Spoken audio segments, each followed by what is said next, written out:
Olá, prezados! Estamos de volta para a nossa terceira aula.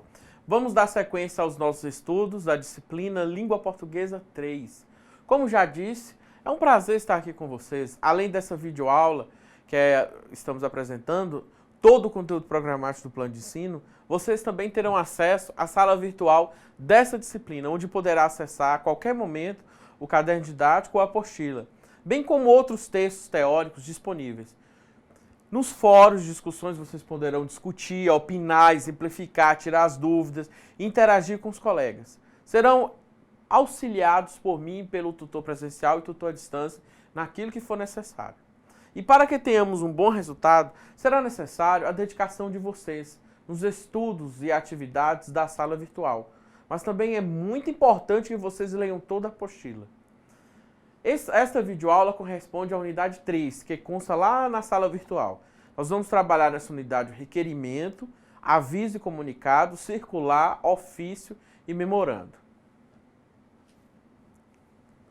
No requerimento, que é a aula desse momento, nós vamos ver como o nome do termo já expressa e trata-se de um documento utilizado quando se pretende pedir, solicitar ou requerer algo. Ao final dessa aula, você terá aprendido como a maneira de se expressar pode interferir diretamente no objetivo da solicitação.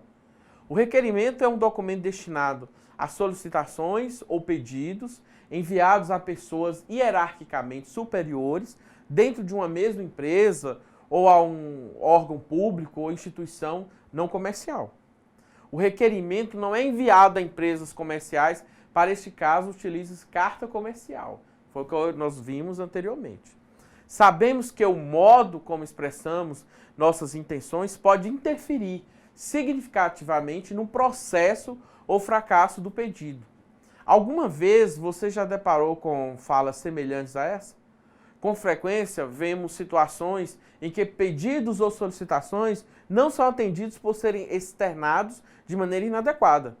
Por isso, devemos ter o devido cuidado na forma de expressarmos nosso pedido, mesmo que seja por meio de um requerimento que expressa maior grau de necessidade e exigência para o atendimento da solicitação. A escrita do requerimento deve ser clara e objetiva, mas não se esqueça de dirigir-se com gentileza e respeito ao destinatário do requerimento. Vejamos algumas dicas para a redação adequada deste documento, que registra formalmente os pedidos e solicitações a autoridades e órgãos públicos. Na composição do requerimento, a gente deve observar que o modelo deste, você perceberá que se trata de um texto de estrutura mais simples, que é a da carta comercial, mas que precisa conter dados essenciais na tentativa de sucesso da solicitação.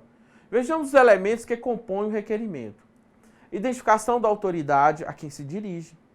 Texto redigido com clareza o objeto da solicitação, contendo dados de identificação do requerente e a devida justificativa para o pedido. O desfecho, local e data e assinatura. Cuidados para a redação do requerimento.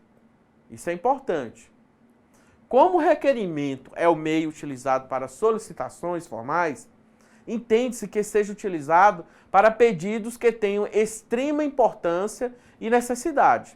Sendo assim, lembre-se, no momento de produzir um texto pertencente a esse gênero, de estruturar a justificativa, incluindo argumento que dê sustentação para o pedido. O texto deste documento inclui os dados de identificação do requerente. Portanto, precisamos dedicar uma atenção especial no momento da redação para que o documento tenha validade.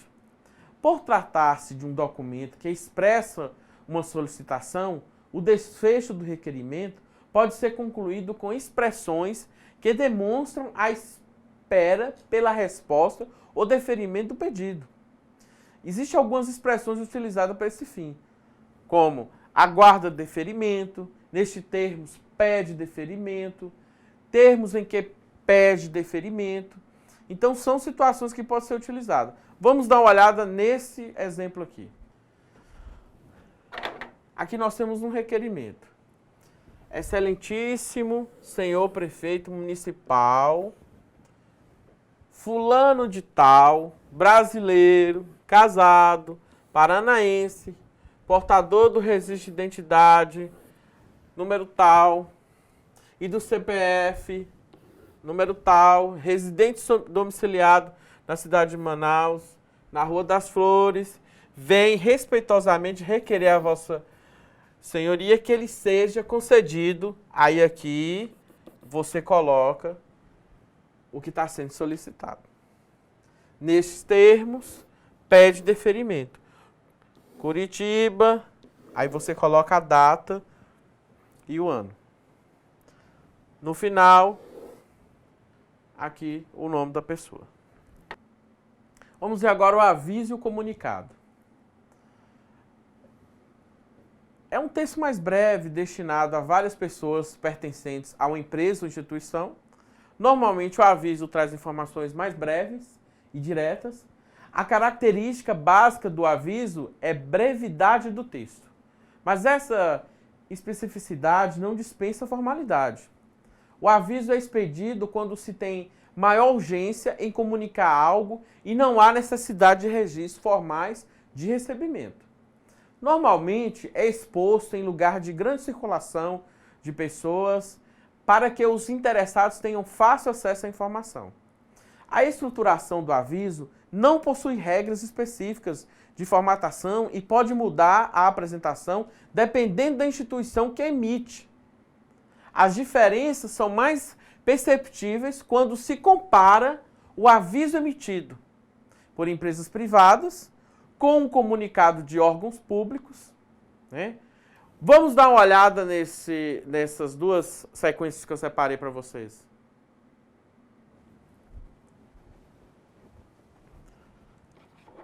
Aqui nós temos esse aviso. O Departamento de Pessoal informa que as cestas de Natal de todos os empregados estarão disponíveis a partir do dia 18 de dezembro, no Grêmio. Olha só a brevidade. Informou, já deu informação. Vamos ver esse outro aqui. Aviso de alteração. Furnas Centrais Elétricas S.A. torna pública a alteração da data limite para entrega das propostas relativas à tomada de preços. Aqui tem a informação para o dia 23 de janeiro de 2012. Pronto. Resumiu o que era para ser feito. Um modelo específico de comunicado utilizado para manter a comunicação entre empregado e empregador é o aviso prévio, destinado à comunicação da rescisão de contrato de trabalho. Este modelo segue modelos específicos orientados pela regulamentação das leis trabalhistas. E a circulação do aviso? Aí, em geral, o aviso pode ser fixado em local visível ao público ou ser publicado em jornal de grande circulação. O aviso pode ser de cientificação, notícia, ordem ou prevenção, de texto e formato variados, transmitida direto ou indiretamente ao destinatário. E esse tipo de correspondência, semelhante ao ofício assinado por ministro de Estado e dirigido a altas autoridades em assuntos de serviço, expediente pelo qual o ministro de Estado dá conhecimento em sua área, de suas decisões de caráter administrativo e de ordem geral, caso em que o documento não traz destinatário expresso, nem, logicamente, com a expressão de cortesia. Atualmente, os avisos são divididos em três tipos distintos. O tradicional, de caráter geral e feito através da imprensa ou afixado em quadro próprio, nos locais onde funcionam os serviços públicos, correspondência multidirecional. O ministerial, individual ou circular, com aspecto de ofício, correspondência uni- ou multidirecional. Em fórmula, individual, igual ao utilizado nos escritórios comerciais, industriais e bancários, que é a correspondência unidirecional. Nessa próxima etapa, nós vamos ver e vamos falar sobre o circular. né? Vamos tratar esse gênero circular, que é também uma opção de comunicação muito utilizada no âmbito empresarial. Ao final dessa aula, você vai identificar as características específicas deste texto e também saberá quando optar por este texto para viabilizar a comunicação. A circular é um documento utilizado quando se quer noticiar algo a várias pessoas, órgãos ou entidades. Este texto tem como finalidade ordenar, avisar ou instruir. São objetos de circulares as notícias relativas à empresa de uma forma geral. É toda comunicação reproduzida em vias, cópias, como documento. Mesmo se tratando de um documento emitido em várias cópias e destinado a várias pessoas ou instituições, a circular precisa dar ao seu receptor a impressão de que o texto foi escrito exclusivamente para ele. A situação mais comum de uso da circular é entre setores de uma mesma empresa. Por isso, a denominação do texto é uma comunicação que circula entre vários setores. Até aqui, nós vimos a finalidade circular, mas você deve estar se perguntando, mas o que diferencia a circular de outros textos, como um comunicado ou aviso? Os aspectos da circular. Existe uma característica da circular que é a objetividade do texto. Como seu objetivo é informar, declarar, comumente o texto vai direto ao assunto a ser comunicado. Outra característica dessa ferramenta de comunicação é a numeração sequencial. Normalmente, as empresas mantêm esta organização para controle das informações que são repassadas aos funcionários da empresa. Quando necessário, também são providenciadas formas de registro de ciência do documento pelos destinatários. Assim, se espera que todos tenham acesso à informação e se mantém a garantia de que certa determinação ou ordem deverá ser cumprida por todos, sem margens para alegação de descumprimento por falta de conhecimento. Você deve ter percebido que a circular é um documento com menos regras de formatação, pois sua função principal é circular entre os setores da mesma empresa. Por isso, as regras de estruturação do texto não são tão rígidas, mas a clareza, objetividade, estética do texto e uso da norma culta da língua são elementos que devem ser observados e respeitados em toda a comunicação empresarial. Vamos dar uma olhada nessa circular. Então aqui nós temos a circular, o número da circular e a data. Prezados funcionários, comunica a todos e a todas que por determinação da direção geral desta empresa, não será permitido a funcionários fazer horas extras a partir das 10 horas, sem autorização prévia da chefia imediata de cada departamento. Esta medida entra em vigor a partir do primeiro dia útil do próximo mês. Atenciosamente, o nome e o cargo do signatário.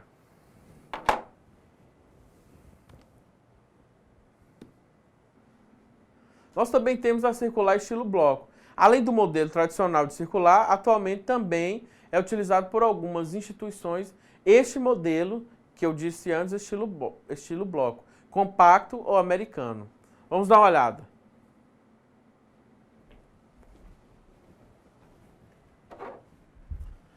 Aqui nós temos circular, a data, o número, a data, para todos os gerentes de setor. Tomar conhecimento. Assunto, horário de trabalho durante o carnaval. O horário de jornada de trabalho durante o período de carnaval será o seguinte. Sexta-feira, encerramento normal às 6 horas, né, às 18 horas. Sábado, segunda e terça-feira, sem expediente. Quarta-feira, início do expediente às 12 horas, meio-dia. Não haverá compensação nos dias não trabalhados, pois a carga horária já foi absorvida no horário normal do ano 2010. Aqui o nome e o cargo.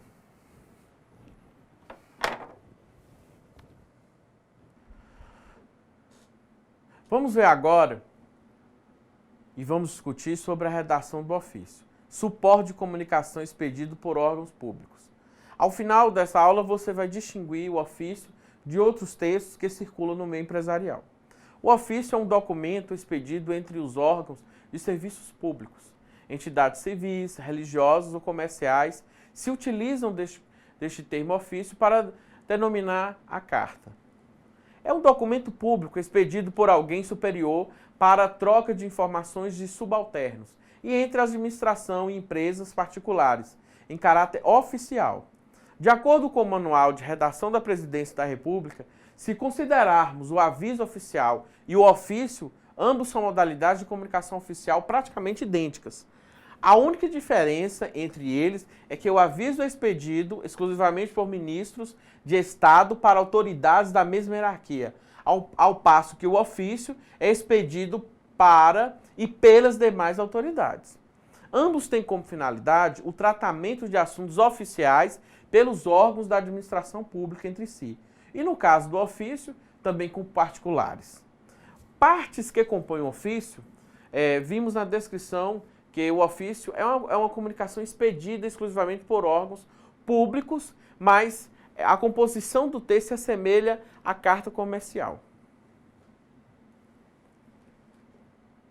Vejamos os elementos do ofício: cabeçalho ou timbre, índice e número, data, vocativo, introdução, explanação, fecho, a despedida e assinatura, anexo quando necessário, destinatário, iniciais, né, o redator e datilógrafo, digitador, recursos utilizados em algumas instituições. Na redação do texto do ofício, devem ser evitados recursos de negrito, itálico, sublinhado para ressaltar partes da mensagem. Sabemos que todo o conteúdo constante em um comunicado oficial é importante. Portanto, quando se tomam os devidos cuidados, com clareza e adequação da linguagem, o receptor facilmente identifica a informação sem necessidade de destaques que podem poluir a imagem do texto. Na atualidade, os documentos são grafados com maior objetividade. Isso também ocorre com o ofício. Portanto, algumas expressões que caracterizam o ofício tradicional estão em desuso. Por isso, evite expressões como muito respeitosamente, venho por meio deste, tenho o presente objetivo de informar, sem mais para o momento. Vamos dar uma olhada nesse exemplo. Aqui nós temos o ofício, o número do ofício, o ano, Manaus, 13 de agosto de 2010. A referência, utilização do Centro Municipal de Convenções, excelentíssimo seu secretário de Indústria e Comércio. O NAI, Núcleo Acadêmico de Empreendedorismo do Grupo Univert, promoverá, por ocasião do 6º aniversário deste núcleo, o 3º Seminário de Produção do Conhecimento em Marketing, onde, além de palestras e debates, serão apresentados os resultados das consultorias prestadas pelos nossos alunos a micro e pequenos empresários da nossa cidade.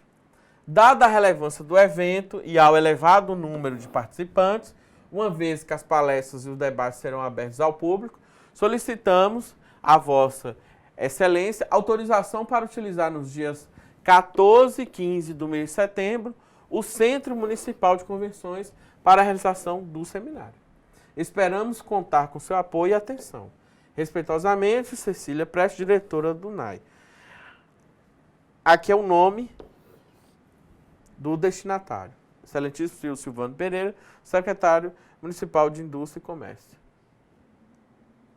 Vamos encerrar essa aula comemorando, onde você conhecerá esse novo texto que é utilizado para comunicação interna, que pode ocorrer entre os setores que se encontram em iguais ou diferentes níveis hierárquicos.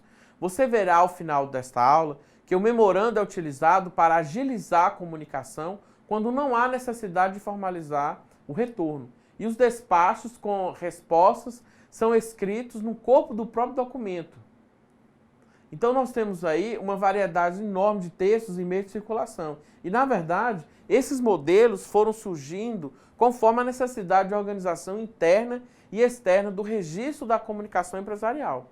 Alguns elementos, como clareza, cordialidade e objetividade, compõem qualquer texto que sirva de suporte para a comunicação empresarial e oficial.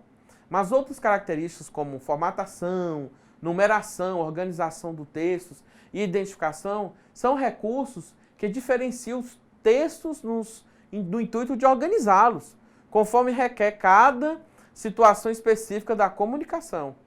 Por isso, a atenção no momento de escolha do documento certo para cada situação e finalidade é imprescindível para o profissional, né, de qualquer área, tanto para a correta redação dos textos, como para a tramitação das correspondências no seu local de trabalho. Como vimos sobre a importância de conhecer a diversidade dos textos que compõem a comunicação empresarial e oficial, vamos ver um exemplo de suporte de comunicação nesse ambiente de trabalho. Então aqui nós temos o memorando, o número do memorando e o setor. Ao senhor diretor do Departamento de Logística, Ciclano de Almeida. Assunto: encerramento anual. Comunicamos a esse setor o planejamento da festividade de encerramento anual, que ocorrerá no dia 17 de dezembro do ano corrente, no salão de confraternização da matriz da empresa. Solicitamos que seja informado até o dia 11 de novembro o número de funcionários desse departamento, né, que irá participar do evento para fins de programação das atividades. Atenciosamente, fulano de tal, chefe do Departamento de Recursos Humanos. Portanto, é bem objetivo também. É um memorando que vai circular entre a mesma empresa, em níveis de hierarquias diferentes. Você viu no exemplo demonstrado que o memorando é estruturado de forma mais simples e comparado ao ofício. Se a gente for comparar, vejamos quais os elementos constituintes do memorando. Numeração do documento, identificação do órgão, departamento emissor, alinhados à margem esquerda, como eu mostrei. Na mesma linha do número, identificação alinhada à margem esquerda, deve ser grafada a data de emissão do documento. Identificação do destinatário, iniciada pelo cargo que ocupa, seguida do nome próprio. Texto e desfecho, segue a mesma padronização do ofício. Numeração dos parágrafos, que contenham informações diferentes a partir do segundo parágrafo. Assinatura acompanhada do cargo do emissor. E após essa sequência, né, de aulas que a gente vem conhecendo sobre a variedade de textos que circulam no meio empresarial, ficou fácil reconhecer o texto que compõe o memorando, facilitando assim, a correta redação desse instrumento de comunicação. Pois é, pessoal, nós vamos ficando por aqui. Obrigado pela atenção de vocês. Eu espero que vocês tenham gostado e que tenham absorvido ao menos um pouco do que vimos aqui. Aguardo vocês na próxima aula. Lembre-se de acessar a sala virtual, participar dos fóruns, postar os seus comentários, as suas dúvidas. Responda à questão proposta, mas também interaja com os colegas. Dê sua opinião. O fórum é para discutir o que acabamos de ver nesta aula. Para cada aula existe um fórum de discussão, esperando pela sua participação. E não se esqueçam dos estudos da apostila e das atividades, propostas que ajudarão a construir cada vez mais o seu conhecimento. Por enquanto é só, e bons estudos e até a próxima.